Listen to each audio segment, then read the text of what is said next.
శుభోదయం. క్రీస్తు ప్రియమైన దేవుని బిడ్డలారా, మన రక్షకుడైన యేసు క్రీస్తు వారి యొక్క పరిశుద్ధ నామములో మీ అందరికీ ఉదయకాల శుభాలు తెలియజేస్తున్నాను. దేవుని యొక్క మహాకృపను బట్టి దేవుడు గడిచిన దినాలన్నీ కూడా ఆయన కృపాక్షేమమును మనకు అనుగ్రహించి మరి ఉదయకాల సమయంలో 19th డిసెంబర్లో దేవుని యొక్క చల్లని మెల్లని స్వరమైనటువంటి కృపను దేవుడు మనందరికీ దయచేయటాన్ని బట్టి దేవునికి మనం ఎంతగానో కృతజ్ఞతలు చెల్లించాల్సిన వారిగా ఉన్నాం. ఈ దినం మనం తేల్సిన దిన ఆహారంలో దేవుని యొక్క వాక్యాన్ని మనం జ్ఞాపకం చేసుకున్నాం. మలాకి గ్రంథం 4వ అధ్యాయం 2వ వచనాన్ని చదువుకుందాం. అయితే నా నామమందు భయభక్తులు గలవారగు మీకు నీతిసూర్యుడు ఉదయించును, అతని రెక్కలు ఆరోగ్యము కలుగుజేయను గనుక మీరు బయలుదేరి కొవ్విన దూడలు గంతులు వేయినట్లు గంతులు వేయుదురు. దేవుని బిడ్డలారా, ఉదయకాల సమయంలో దేవుడు శ్రేష్టమైనటువంటి ఒక వాగ్దాన సందేశం ద్వారా దేవుడు మనతో మాట్లాడుతున్నారు. ఆనాడు మన పితరులైనటువంటి వారుకున్నటువంటి నిరాశను బట్టి, వారుకున్నటువంటి నిస్పృహమైనటువంటి పరిస్థితిని బట్టి, వారి జీవితాల్లో ఉన్నటువంటి వేదనాకరమైనటువంటి పరిస్థితుల్లో ప్రవక్త ద్వారా దేవుడి మాటలు జ్ఞాపకం చేయించాడు. తిరిగి నూతన నిబంధనలో ఉంటున్న మనకు కూడా మరి మన జీవితానికి కూడా అనవింపజేసేటువంటి రీతిలో పరిశుద్ధాత్ముడు మనతో మాట్లాడుతున్నారు. ఈ భాగంలో మనం గమనించినట్లయితే మన ధ్యానం చేయటానికి చాలా మంచి ఆధ్యాత్మిక తలంపులు ఉన్నాయి. వచ్చుకి ఒక రెండింటిని మనం ఈ ఉదయకాల సమయంలో మనకు జ్ఞాపకం చేసుకుందాం. మొదటి తలంపు ఏంటంటే, అయితే నా నామమందు భయభక్తులు గలవారగు మీకు నీతిసూర్యుడు ఉదయించును. నా నామమందు భయభక్తులు కలిగిన మీకు అంటే దేవుని యందు ఎవరైతే భయభక్తులు కలిగి ఉంటారో వారి కొరకు దేవుడు ఏదైనా చేస్తాడు అనేది ఈ భావం.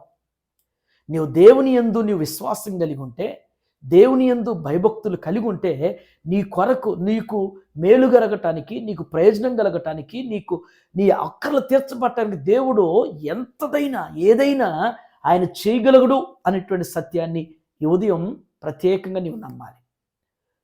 నీవు ఆయన యందు భయభక్తులు కలిగి ఉన్నావు కాబట్టే నీ కొరకు నీతిసూర్యుడు ఉదయించును అనేటువంటి మాట. నీతిసూర్యుడు నీ కొరకు ఉదయించబోతున్నాడు అనేటువంటి జ్ఞాపకం చేస్తున్నాడు. దేవుని బిడ్డలారా, సృష్టి సూర్యుడిని చూస్తున్నాం. సృష్టి సూర్యుని వల్ల ఎన్ని ప్రయోజనాలు ఉంటున్నాయి, సృష్టిలో ఎంత లాభం ఉంటుంది, ఎంత మేలు ఉంటుంది. అలాంటిది నీతి సూర్యుడైనటువంటి మన ప్రభు వల్ల మనకెంత ప్రయోజనం. సృష్టి సూర్యుని కలుగు చేసేటువంటి ఆయన మరి ఈ సూర్యుని వల్ల మనకి ఎన్ని లాభాలు కలగాలని ఆయన అలాంటి సూర్యుడిని ఆయన నిర్మిస్తే, మరి నీతి సూర్యుడైనటువంటి మన ప్రభు వల్ల మనకి ఎన్ని ఉపయోగాలు ఉంటాయి, ఎంత ప్రయోజనం ఉంటుంది, ఎంత దీవెనకరం, ఎంత మేలు ఉంటుంది, ఎంత ఆశీర్వాదం, ఎంత అభివృద్ధి అనేటువంటిది ఈ ఉదయం మనం గ్రహించాలి. రెండవ తలంపు ఏంటంటే, ఆయన రెక్కల నీడున నీకు ఆరోగ్యం అనేటువంటి మాట. నిజమే, దేవుని యొక్క రెక్కల నీడలో మనకు ఆశ్రయం దొరుకుతుంది. అసలు మొదట దేవుని వాక్యాల జ్ఞాపకం చేసిన మాట మనం చూస్తుంటాం. ఇశ్రాయేలుని కాపాడువాడు కునుకుని నిద్రపోడినటువంటి మాటలో జ్ఞాపకం చేసినట్లుగా ఆనాడు మన పితరులైనటువంటి వారిని షకీనా మేఘం కింద 40 సంవత్సరాలు దేవుడు ఎలా నడిపించాడో, ఆయన కోడి రెక్కల కింద తన పిల్లలను చేర్చుకుంటుంది. ఎందుకు అంటే, ఒకటి శత్రువు అనేటువంటి గద్ద కానీ, శత్రువు అనేటువంటి కాకులు కానీ ఆ కోడి పిల్లల్ని భక్షించకుండా, కోడి పిల్లలు తన్నుకుపోకుండా ఉండటానికి రెక్కల కింద చేర్చుకుంటుంది. రెండవది, కోడి తన పిల్లలు రెక్కల కింద చేర్చుకోవటం ద్వారా పిల్లలకి ఆ వెట్టనేటువంటిది వేడి పుట్టి అవి చక్కగా ఆరోగ్యకరంగా తయారవుతాయి, అవి ఎదుగుతాయి, అవి బలం పుంజుకుంటాయి, అవి క్షేమకరంగా ఆ కోడి రెక్కల కింద ఉంటాయి. మన ప్రభువు కూడా ఆయన రెక్కల కింద మనకు ఆరోగ్యం, ఆయన రెక్కల కింద మనకు ఆశ్రయం, ఆయన రెక్కల కింద మనకి సర్వం అనేటువంటి ఆశీర్వాదాలు అనేటువంటివి మన ప్రభు మనకు అనుగ్రహించేటువంటి వారుగా ఈ అడ్వెంట్స్ క్రిస్మస్ దినాల్లో ఈ రెండింగ్లో దేవుడు మనకి మాట జ్ఞాపకం చేస్తున్నాడు. మన కొరకు నీతిసూర్యుడిగా ఆయన ఉదయించాడు. ఆయన రెక్కల కింద మనకు ఆశ్రయం ఇవ్వటానికి, మనకు ఆరోగ్యం ఇవ్వటానికి, మనకు సమస్తాన్ని కలిగించడానికి మన ప్రభు ఇష్టపడుతున్నారు.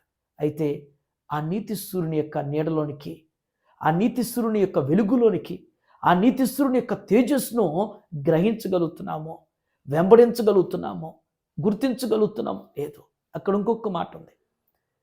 మీరు బయలుదేరి కొవ్వినటువంటి దూడలు గంతులు వేయనట్లుగా గంతులు వేయండి అంటాడు.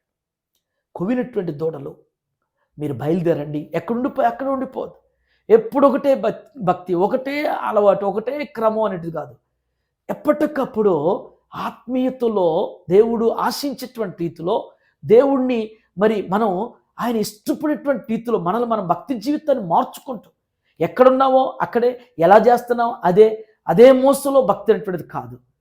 దేవుడు కోరినటువంటి రీతిలో పడిపోయినటువంటి, అంటే అక్కడే ఉండిపోయేటువంటి స్థితి కాదు, కానీ బయలుదేరి కొవ్వినటువంటి దూడలు గంతులు వేస్తూ ఉంటాయి. మరి ఎంత సంతోషంతో ఆనందంతో గంతులు వేస్తాయో. గొల్లల కాపర్లు బెత్లెహేములో పశువుల ప్రాకులు ప్రభువును చూసినప్పుడు వారు ఎంత అత్యానంద భరితులైపోయారు. వారు తిరుగు వెళ్ళొచ్చినప్పుడు వీధుల్లో గంతులు వేస్తూ గానాలు చేసుకుంటూ వెళ్ళారని రాయబడింది లేఖనాల్లో. మరి ఈ క్రిస్మస్ పండుగలో మరి నీ ఆరాధన ఎలా ఉంది? నీ స్తుతి ఆరాధన, నీ భక్తి జీవితం, మనలో ఉన్నటువంటి ఆత్మీయత ఎలా ఉన్నదో చిన్న సుపరీక్ష అనేటువంటిది ఈ మాటలు దేవుడు మనందరి హృదయాల్లో స్థిరపరుస్తూ నెరవేర్చునుగాక. ఈ దిన మన క్వశ్చన్ ఏంటంటే, అసలు ఈ నీతిశూరుడు ఎవరు?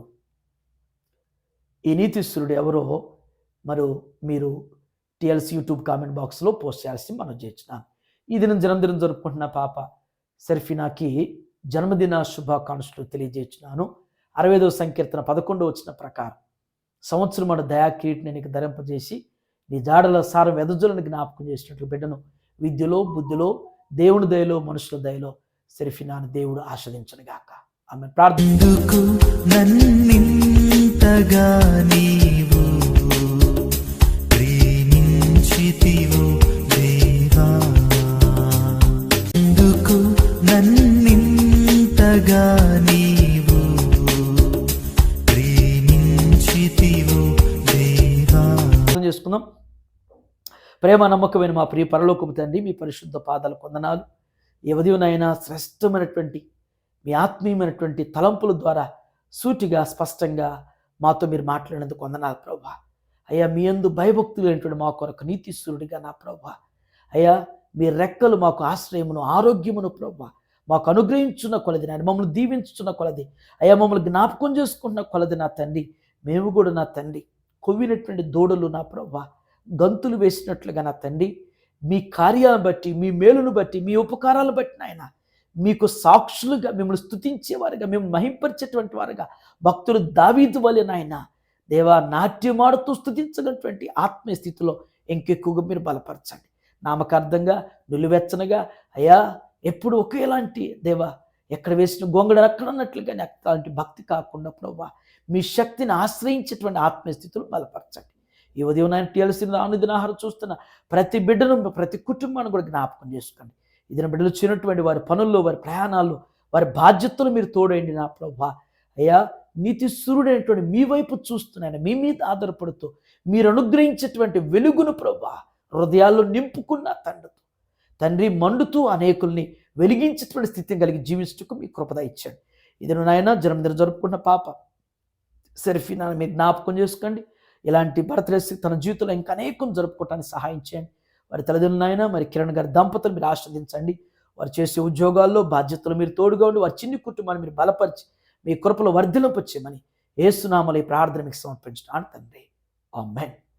God bless you all.